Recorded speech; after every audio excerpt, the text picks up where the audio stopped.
இந்த ஐடிவிங்களா இதெல்லாம் இதுல வருது, அதெல்லாம் பார்க்கறதே இல்லை. யூடியூப் இதெல்லாம் வருது, வாட்ஸ்அப்லாம் வருது, இதெல்லாம் வந்து அதை பத்தி கோவப்பட்டிருந்தாரு. வேற எண்ணெயில எப்படி போடுறாங்கன்னு சொல்லி போட்டு. அதாவது இதுக்கு வந்து பாத்தீங்கன்னா நீங்க பாராட்டணும். யாரை பாராட்டணும்னா திமுக ஐடிவிக்கு பாராட்டணும், பாரதிய ஜனதா கட்சியோட ஐடிவிக்கு பாராட்டணும். அதாவது இல்லாத இருக்கிற மாதிரி காமிக்கிறதுக்கும் இருக்கிறது இல்லாத இவங்கதான் திமுக கூட. அது பாத்தீங்கன்னா தெரியும் யாரு இது பண்ணிருக்காங்கன்னு சொல்லி நம்ம ஐடிவிங்க என்னுடைய தம்பிகளை எடுத்து சொன்னாங்க. அவங்களே பதிலும் கொடுத்தாங்க. இதை போய் நம்ம பேசுறதே நம்ம நேரம் வேஸ்ட் நினைக்கிறோம். அதாவது திமுக அண்ணா திமுக கொண்டு சேருமா? வேறதில்ல. காங்கிரஸ் பிஜேபி கொண்டு சேருமா?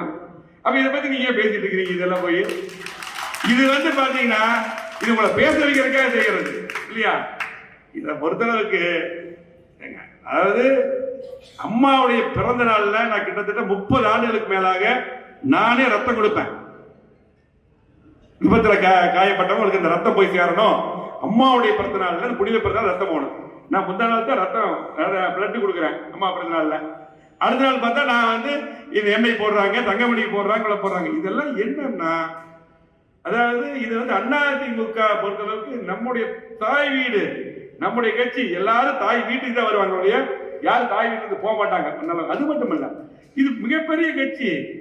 அதாவது கிட்டத்தட்ட உலக அளவில் 7வது இடம். இது 2 கோடி விற்பனை வச்சிருக்கோம். நம்ம கட்சி, நம்முடைய வீடு, நம்முடைய கட்சி. இந்த கட்சியில நம்மளை வந்து பாத்தீங்கன்னா ஒரு சாதாரண குடும்பத்தில் இருக்கிற நம்மளை எல்லாம் ஒரு எம்எல்ஏவாக ஒரு அமைச்சராக ஆக்கி அழகு பார்த்தது அம்மா அவர்கள், எம்ஜிஆர் அவர்கள். இந்த கட்சியில இதெல்லாம் பதிலே நம்ம சொல்லக்கூடாது. அது மட்டும் இல்ல, இன்னைக்கு ஒரு 3% 4% இருக்கிற பாரதிய ஜனதா கட்சி நம்ம போய் சேர்ந்து போடுறாங்கனாலே அது போய் நம்ம பதில் சொல்லணுமா?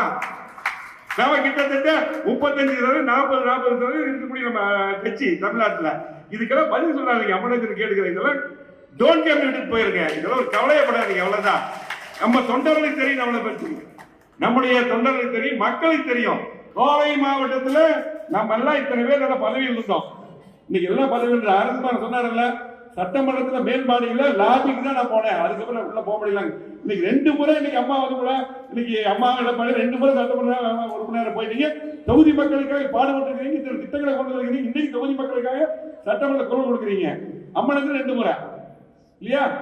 இதுக்கு மேலே நாங்கள் நம்மளாம் மேல் மாநிலத்தில் பார்த்துட்டு இருந்தோம். இன்னைக்கு நம்மளுக்கு 4வது முறை.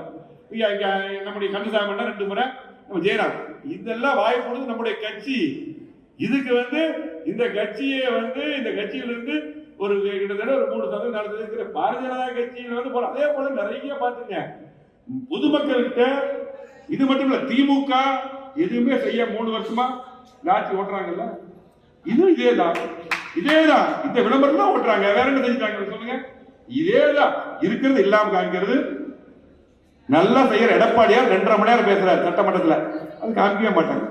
அதே அவர் பேசிட்டு போது பாத்தீங்கன்னா வேற ஏதாவது நியூஸ் ஓடு. அவர் வந்து தீவிரம் மக்களுக்காக சட்டமன்றத்தில் பேசிட்டு இருப்பாரு, கட் பண்ணிடுவாங்க.